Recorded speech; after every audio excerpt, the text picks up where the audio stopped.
इस कार्यक्रम के पुण्यार्चक हैं श्री कंवर लाल जी, महावीर प्रसाद जी पाटनी, आर के ग्रुप, मदनगंज, किशनगढ़, राजस्थान।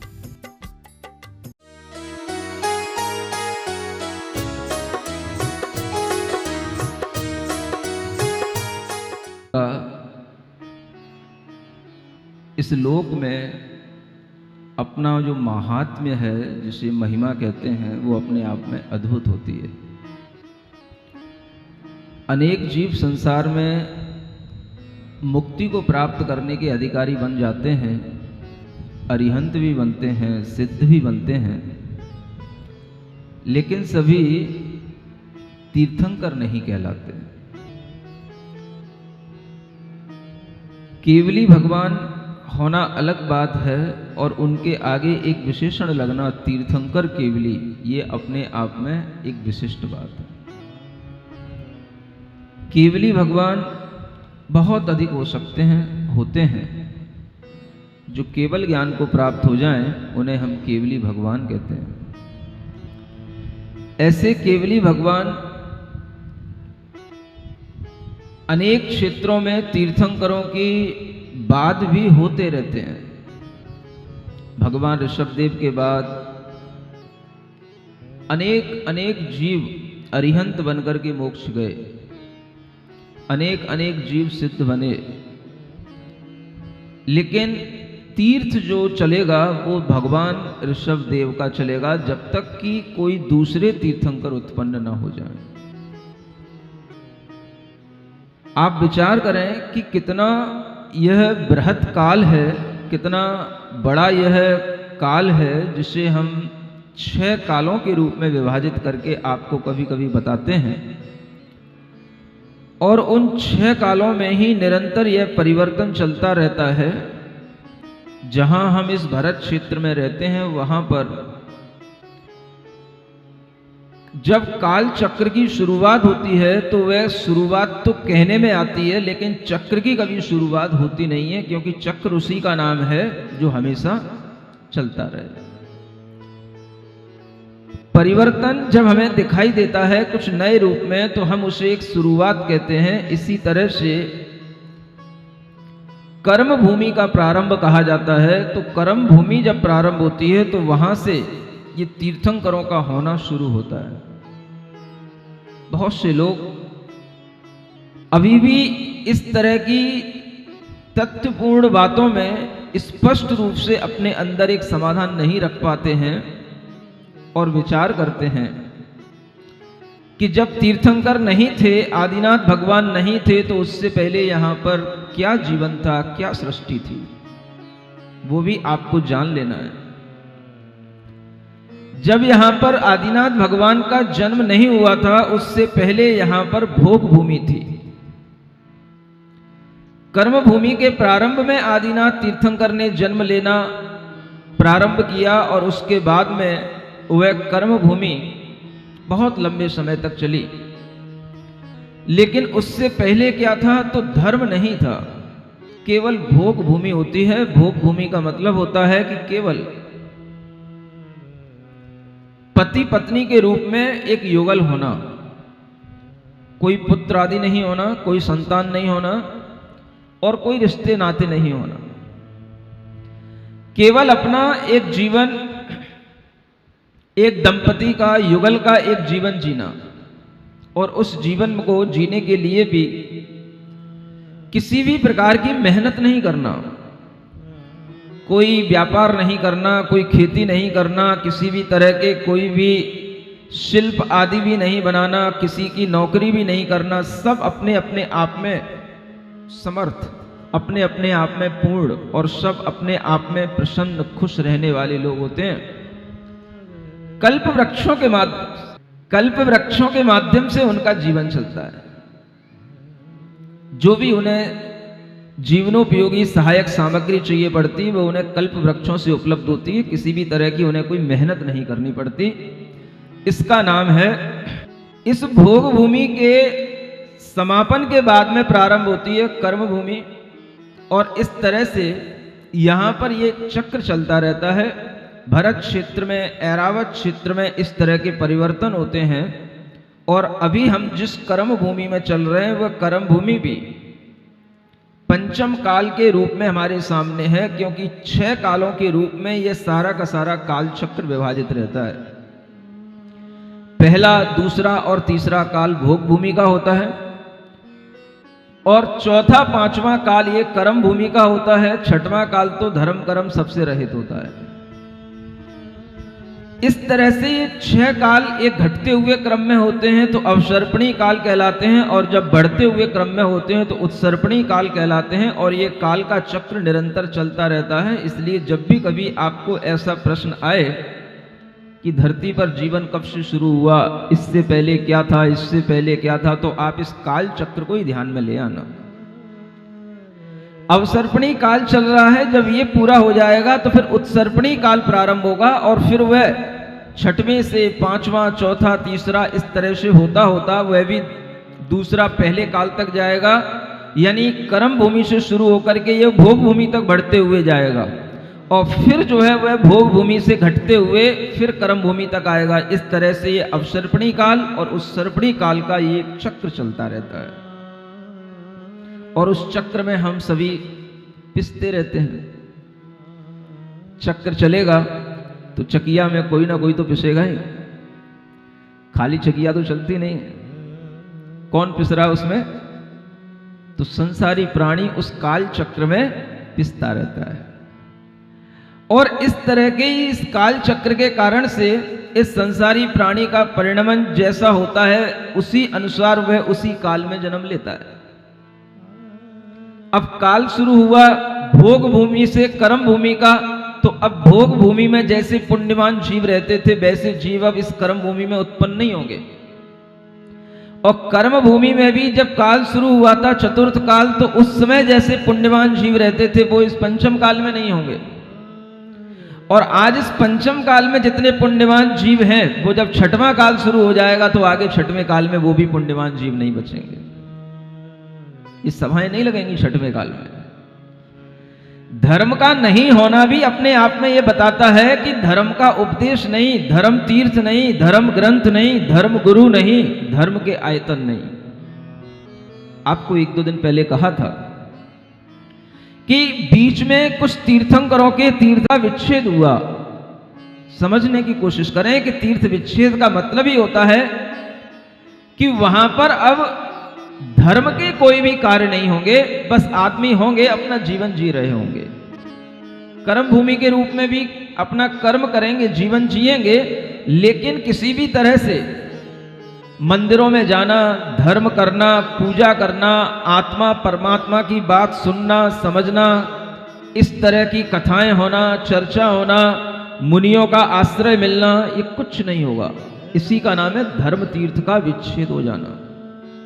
और ये भी इस काल चक्र में होता आया है, ये भी आपको बताया गया है।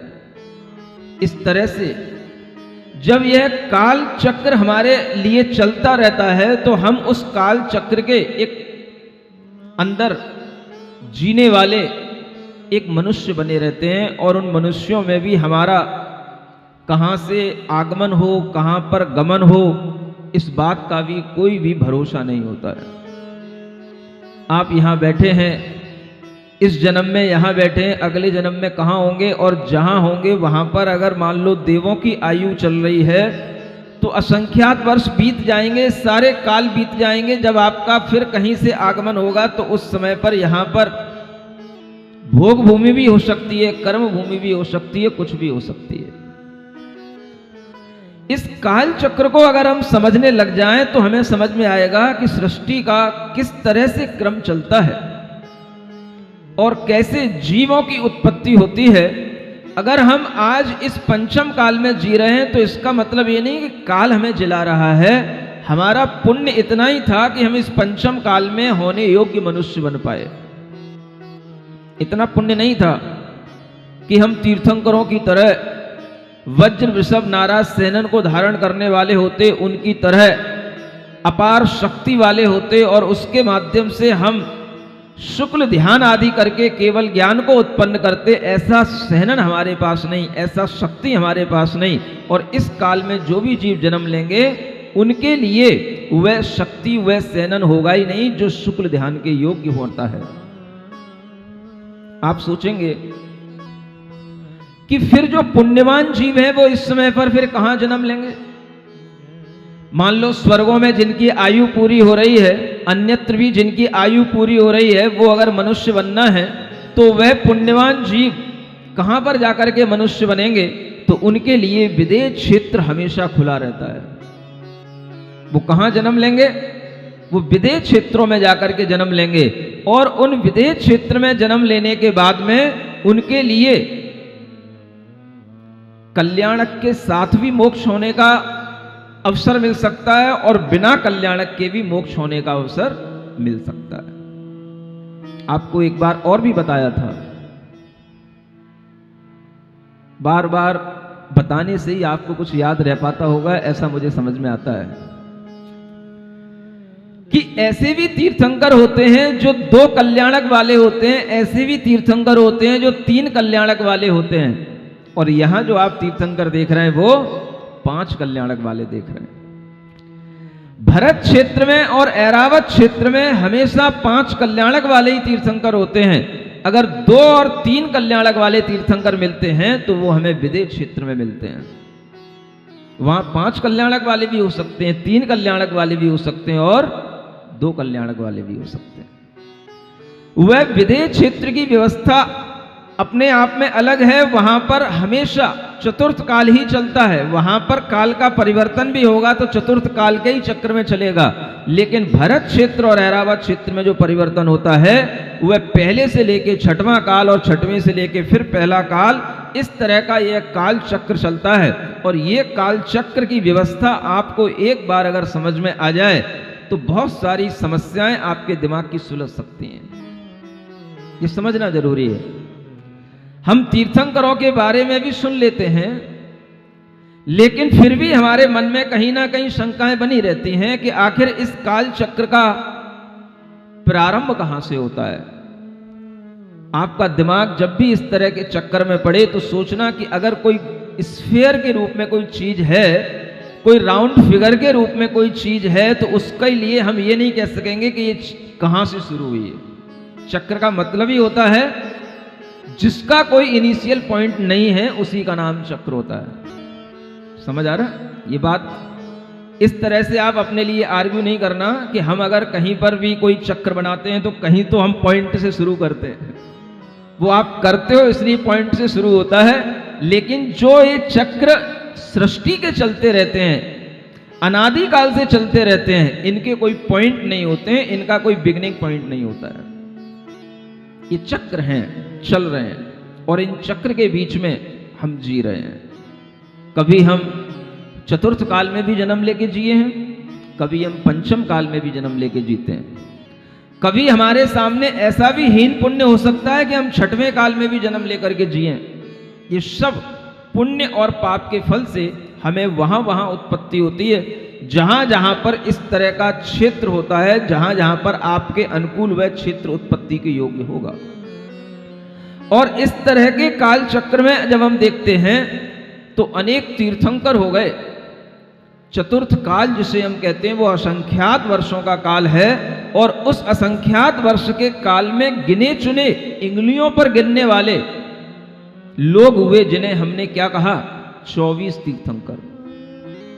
दिमाग खोल करके अगर हम थोड़ा सा सोचें, दिमाग खोलने का मतलब ऑपरेट कराने का नहीं है, भीतर से अलर्ट होकर के यदि हम थोड़ा सा सोचने की कोशिश करें तो असंख्यात वर्षों के काल में कितने असंख्यातों जीव जन्म लिए, मरण को प्राप्त हुए, लेकिन नाम केवल 24 तीर्थंकरों का अमर रहा। तीर्थंकर केवल 24 हुए।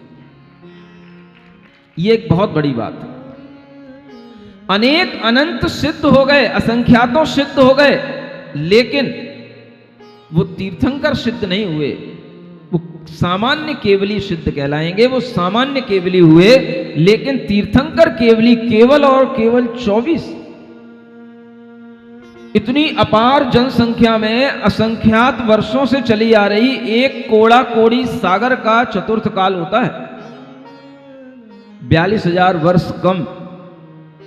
और इतने विशाल उस काल के अंदर असंख्यात जीव, अनंत जीव उत्पन्न हुए, मरण को प्राप्त हुए, कितने मनुष्य आए गए और कितने बड़े बड़े सूरमा हुए, लेकिन तीर्थंकर केवल 24 हुए। ये समझाने की बात है, यही समझने की बात है। इसलिए तीर्थंकर अपने आप में कितने विशिष्ट पुरुष होते हैं, ये आपको इससे अंदाजा लगेगा।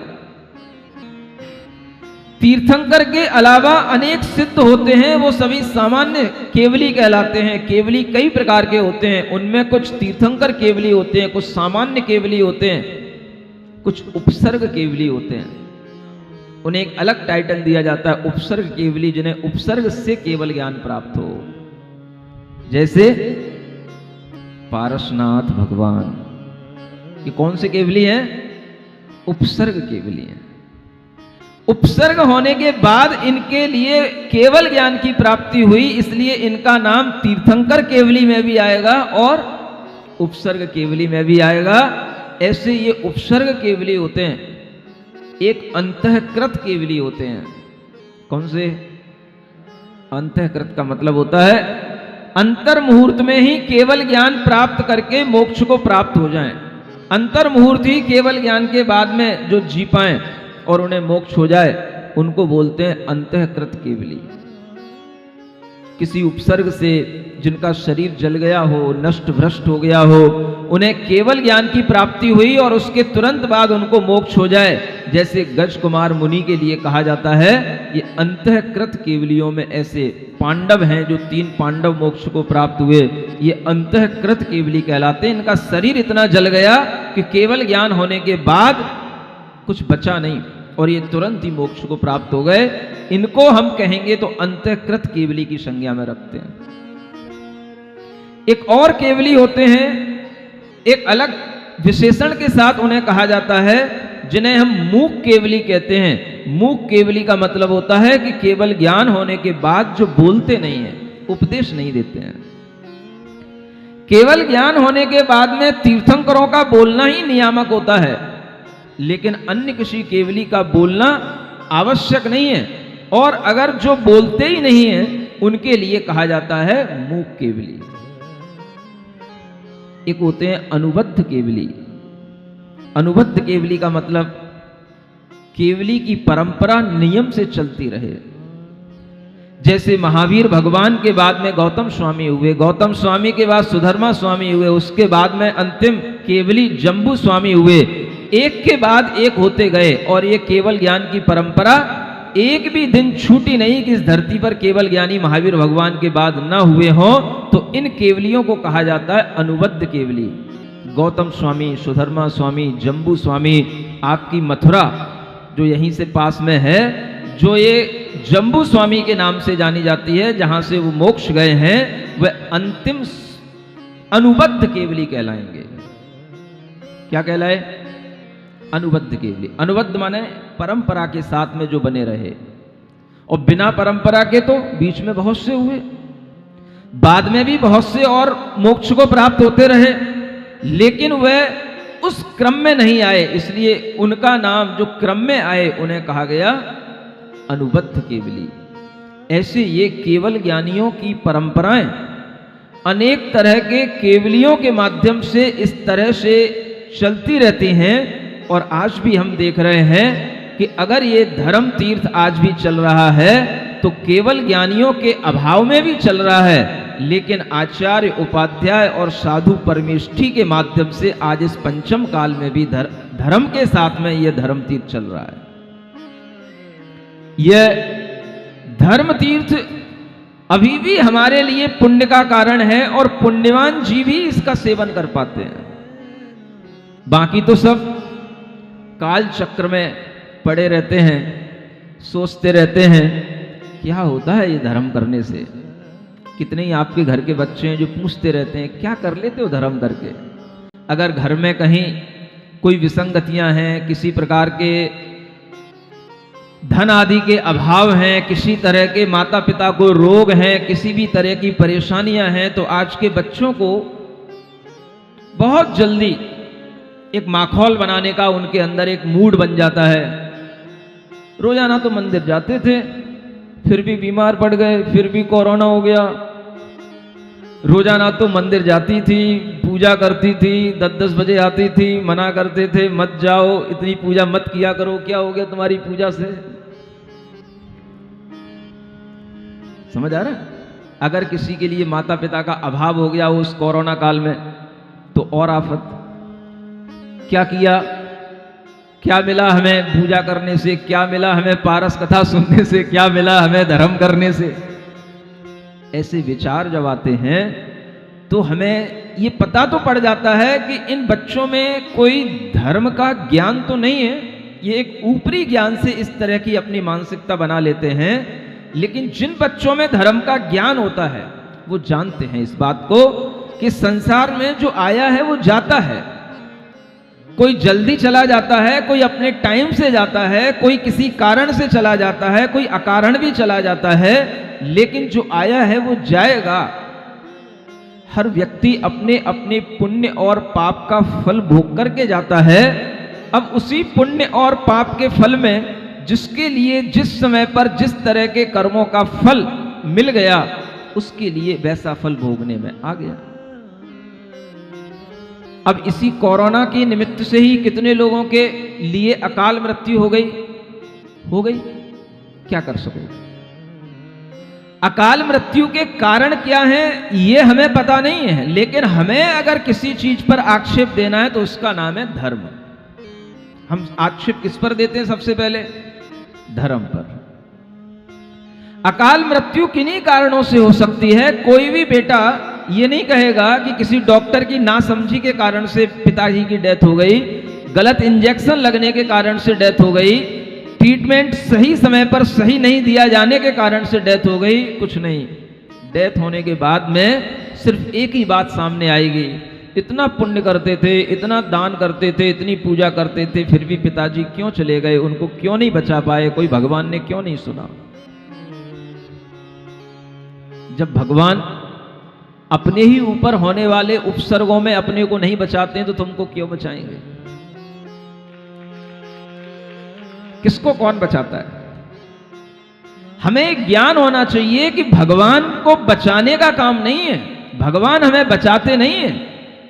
जब हम भगवान की भक्ति करते हैं तो उसके माध्यम से जो हमें पुण्य कर्म का बंध होता है वो अगर उस क्वालिटी का हो जाए जिस क्वालिटी का हमारे अंदर पहले से पाप बंधा है तो हम बच सकते हैं। अगर वो पाप और पुण्य का बैलेंस हो जाएगा तो सामान्य से जीवन चलता रहेगा। लेकिन पिछला पाप अगर ज्यादा है और पुण्य अभी वर्तमान में अर्जित किया हुआ कम है तो आपके लिए वह पाप का ही फल भोगना पड़ेगा। पुण्य आपने अभी कम किया है, थोड़ा किया है, इसलिए उसका फल इतना नहीं हो सकता कि आपके लिए वह सब कुछ बचने में आ जाए। और जिनके लिए वह पुण्य का फल बढ़ा हुआ होता है, पिछले पाप कर्मों का अनुभाग शक्ति, उसकी तीव्रता कम होती है, तो उनके लिए वह बचने में आ जाता है। इसलिए धर्म से हमें पुण्य मिलता है और पुण्य से हमारी रक्षा होती है। ये सोचना चाहिए कोई भगवान हमें बचाने नहीं आता है। ये दिमाग अगर हमारे ठीक ढंग से चलेंगे तो हमें धर्म पर विश्वास रहेगा। सुन रहे हो? हम बोलते जाते हैं, आप लोग बस थोड़ा थोड़ा सा हिलते हिलते ऐसा लगता तो है कि हाँ सुन रहे हैं, लेकिन ये बातें अपने दिमाग में रखो। मुझे आश्चर्य होता है बुजुर्ग महिलाओं को देख करके, बड़े बड़े जीवन जीने वाली 50-50 साल 60-60 साल की उन महिलाओं को, पुरुषों को देख करके जो खूब मंदिर आते हैं, दर्शन करते हैं, पूजन करते हैं, जैन हैं, लेकिन फिर भी उन्हें ये सिद्धांत नहीं मालूम होते। खुद भी दुखी होते हैं और उनके बच्चे भी अगर दुखी होते हैं तो कोई समाधान क्यों नहीं देते हैं अपने बच्चों को कि बेटा कोई किसी के लिए कभी बचाने वाला नहीं होता है, अपना धर्म ही अपने को बचाता है। अगर हमने धर्म किया है, ठीक है, हमारी दृष्टि में वो आ रहा है धर्म किया, लेकिन वो धर्म इतना ही था जितना हमारे लिए जीवन देखने को मिला। इससे ज्यादा वो हो सकता है कि आयु कर्म भी लेकर के ना आया हो सकता है कि उस धर्म से उसने उतना पुण्य नहीं बांधा हो कि वह पिछले पाप कर्म को हल्का कर सके। इसलिए बेटा, जिसका जीवन जितना होता है उतना ही मिलता है। सांसों की चाबी से चलता तेरा देह खिलौना। सुनते हो? पढ़ो, फिर अपन अपने पॉइंट पर आ रहे हैं। सांसों की चाबी से चलता तेरा देह खिलौना, सांसों की चाबी से बनता तेरा देह खिलौना।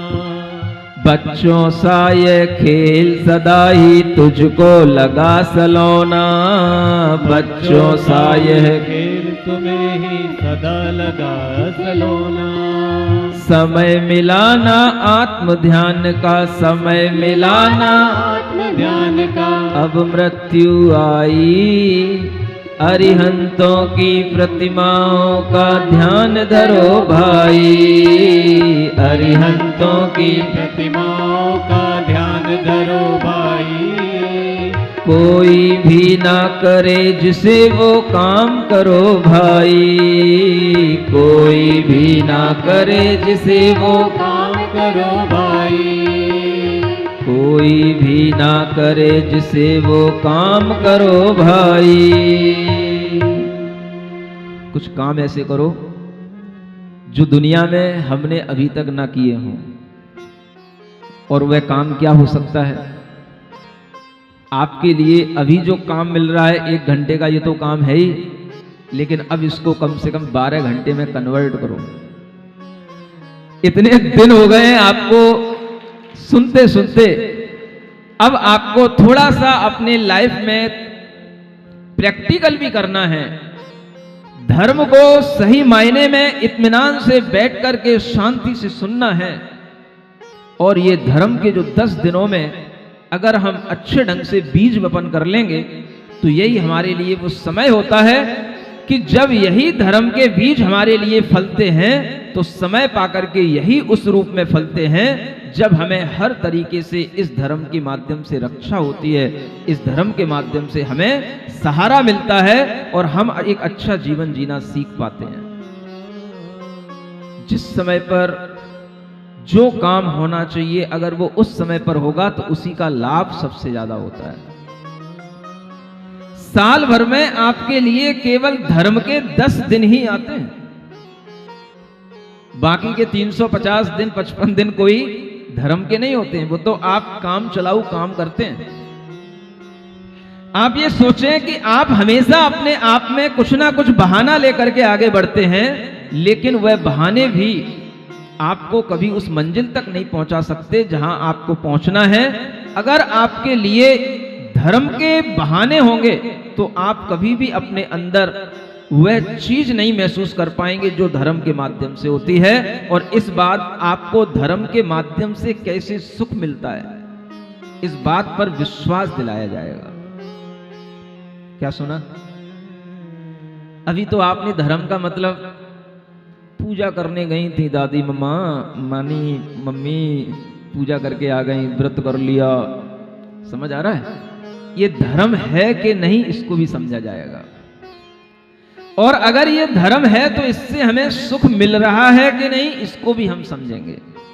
इसलिए इस बार पूरे 10 लक्षण धर्म के हर एक दिन का टाइटल होगा उत्तम क्षमा धर्म से सुख, उत्तम मार्दव धर्म से सुख, उत्तम आर्जव धर्म से सुख। सुख देखना है। मैं आपको उस सुख की ओर ले चलूंगा जिस सुख के लिए आप दूसरी जगह भागते हो, वह सुख आपको कैसे मिले। अगर धर्म से सुख नहीं मिलता, धर्म से शांति नहीं मिलती, तो ऐसे धर्म को छोड़ देना ही पर्याप्त समझता हूं मैं। कोई भी बोझ में ढोना नहीं चाहता धर्म का, और ना मुझे आदत है किसी भी तरह की परंपराओं का बोझ ढोना, और ना किसी भी तरह की आग्रहों का बोझ ढोना। बोझ नहीं है धर्म। अगर धर्म से सुख है तो आज भी है, और अगर आज नहीं है तो हम कल के इंतजार में नहीं बैठेंगे, हम आज ही पहले देखेंगे। आज अगर सुख नहीं है तो कल कैसे मिलेगा। तो हम ये भी आपको समझाएंगे कि आज भी सुख है कि नहीं है। धर्म से सुख आज भी है, कल भी है। और इस तरह के धर्म को करने के लिए अपने कदमों को गतिशील बनाओ। काल चक्र बहुत बड़ा है, सुन रहे हो? और उस काल चक्र में आपके पूरे जीवन के काल चक्र में हो सकता है 80 वर्ष के, 50 वर्ष के आपके काल चक्र में केवल ये 10 दिन आपके खाते में आ रहे हैं, बस 10 दिन। आगे कोई ज्यादा भरोसे की बातें मत रखना। 50 साल में पहली बार लाभ मिला है, इस लाभ के बाद में अब कब लाभ मिलेगा कोई गारंटी नहीं है। इसलिए काल चक्र, कभी किसी ने कहा है गतिशील करो इन चरणों को, मंजिल पास नहीं है। गतिशील करो इन चरणों को, मंजिल पास नहीं है। काल चक्र गतिमान, किसी का दास नहीं है। जो करना है सो अब कर लो, ना छोड़ो इसको कल पर।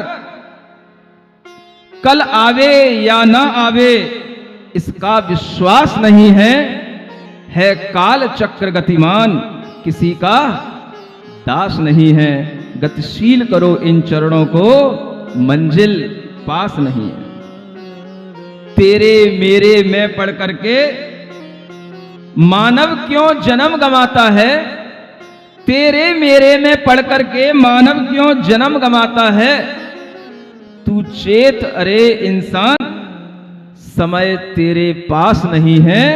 तू चेत अरे इंसान, समय तेरे पास नहीं है। काल चक्र गतिमान, किसी का दास नहीं है। एक एक पल को सार्थक कर ले, एक एक पल को सार्थक कर ले, मन में विश्वास जगा ले। आने वाले श्वासों का, आने वाली श्वासों का पल भर विश्वास नहीं है। गतिशील करो इन चरणों को, मंजिल पास नहीं है। आने वाली श्वासों का पल भर विश्वास नहीं है। काल चक्र गतिमान, किसी का दास नहीं है। कुछ समझ आता है आपको? बताओ, आता है? सब देख रहे हैं कितनी श्वासें इस कोरोना में रुकी हैं, लेकिन फिर भी महाराज बिजनेस तो बिजनेस है। जो करना है वो तो करना ही है। और कुछ तो ऐसे भी हैं घर पर पड़े रहते हैं, कोई काम भी नहीं है तो भी अब महाराज कौन यहां तक आए, कौन दिन भर यहां रुके, कौन बैठे यहां पर, कहां बैठे रहेंगे, कहां लेटेंगे, कोई व्यवस्थाएं होंगी कि नहीं होंगी। इतनी देर अपन से बैठा भी नहीं जाता, दिन दिन भर धर्म करके हम करेंगे भी क्या महाराज? अब जैसा है सो ठीक ही है। आगरा वालों ऐसे बोलते हो ना अब ठीक ही है महाराज, कर ही लेंगे, धर्म धर्म हो ही जाएगा। ऐसे भाव अगर आपके अंदर बने रहेंगे तो फिर आप पल पल को सार्थक नहीं कर पाओगे। हमें इस बार हर धर्म को सार्थक बनाना है, अपने पल को सार्थक बनाना है। और इस बार अगर हमारे सामने पारसनाथ भगवान और गुरु का दोनों का सानिध्य मिला है तो हमें हर धर्म को अपने अंदर पाकर के उससे सुख की अनुभूति भी करना है। मंगल भवन अमंगल हारी, पारसनाथ जगत हितकारी। सुख संपत सब ही घर आवे, जो गावे। देखिए ये भी एक समोसरण का चक्र है। जैसे हम काल चक्र आपको बता रहे थे, और चक्र के अंदर ही अंदर अंदर ही अंदर अंदर ही अंदर घुसते जाना है। समझ आ रहा है? कहां से शुरू किया था? धूली साल कोट से घुसना शुरू हुए थे, मान स्तंभ भूमियां आई थी, फिर उसके बाद में खातिकाएं आई थी, फिर उसके बाद में पुष्प वाटिका लता भूमियां आई थी, और फिर पहले नंबर का कोट आया था जिसमें आपको बताया था कि इस कोट पर यह रजत का बना हुआ कोट है। और उसके बाद में अब हम जब आगे बढ़े हैं तो अब एक वृक्ष भूमि आने वाली है। कौन सी? जिसे हम वन भूमि कहते हैं। क्या बोलते हैं? वन भूमि। ये पहले कोट के बाद में अब हम अंदर प्रवेश करते चले जा रहे हैं। आगे देखते हैं, ये चौथे नंबर की भूमि है। मंगल भवन अमंगल हारी, पार्श्वनाथ जगत हितकारी। आगे चार बाग चहुर, प्रथम अशोक नाम चित चोर। सप्त तरन चंपक सहकारे, यह इनकी संध्या अविधार। सब ऋतु के फल फूलन भरे, वृक्ष बेल सो सोहत खरे। वापी मंडप महल मनोग, राजे जहाँ यथा विग जोग।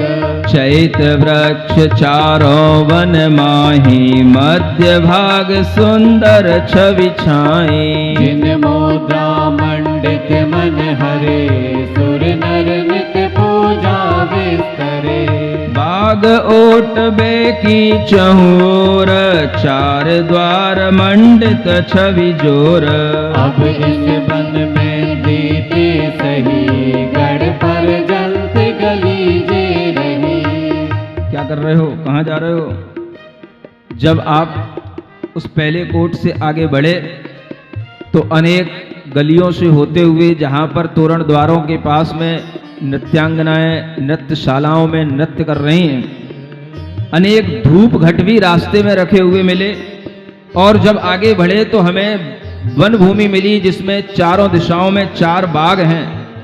अशोक वृक्ष का अलग है, सप्तवर्ण का अलग है, चंपक का अलग है, और सहकार माने आम्र वृक्ष के बाग अलग हैं, जिनमें इन वृक्षों के अलावा अनेक ऋतुओं के और फल फूल वृक्ष बेल सभी शोभित हो रहे हैं। चारों ओर वापियां हैं, अनेक तरह के वहां पर मनोज्ञ महल भी बने हुए हैं, और उन्हीं पर चैत्य वृक्ष भी वहां पर दिखाई दे रहे हैं। जिन चैत्य वृक्षों की शोभा, उनमें विराजमान जो जिन बिंब हैं, उनके माध्यम से बहुत अधिक हो रही है।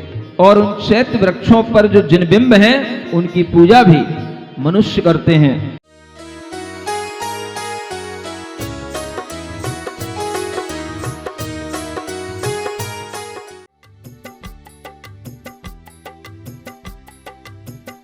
इस कार्यक्रम के पुण्यार्चक थे श्री कंवर लाल जी, महावीर प्रसाद जी पाटनी, आर के ग्रुप, मदनगंज, किशनगढ़, राजस्थान।